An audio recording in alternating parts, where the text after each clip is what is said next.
ഗംഗേശ്വരി യോഗത്തിലൊരു സീനുണ്ട്. അതായത് ഇന്നസെന്റ് ഏട്ടൻ്റെ വീട്ടിലിരുന്ന് ഞാൻ കാര്യങ്ങൾ ഡിസ്കസ് ചെയ്യാം. ഇന്നസെന്റ് ഏട്ടനാണെങ്കിൽ ഭയങ്കര സങ്കടത്തിലാണ്, ആനയെ വാങ്ങാൻ പറ്റിയിട്ടില്ല, ഭയങ്കര സാമ്പത്തികമായിട്ട് ബുദ്ധിമുട്ടാണ്.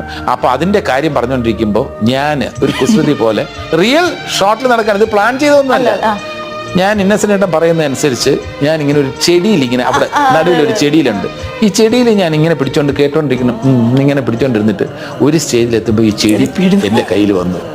അത് മൂടോടുകൂടി എൻ്റെ കയ്യിൽ വന്നു. പിന്നെ എൻ്റെ ശ്രമം മുഴുവൻ ഇന്നസെന്റ് ഏട്ടൻ അറിയാതെ അത് കുഴിച്ചു വെക്കാനുള്ള ശ്രമത്തിലാണ്.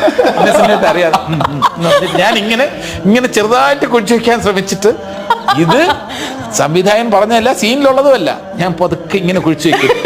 ഇന്നസെന്റ് ഏട്ടന്റെ ഒരു വലിയ ആക്ടർ എന്നുള്ളതിന് ഏറ്റവും വലിയ തെളിവ് എന്താണെന്നറിയോ?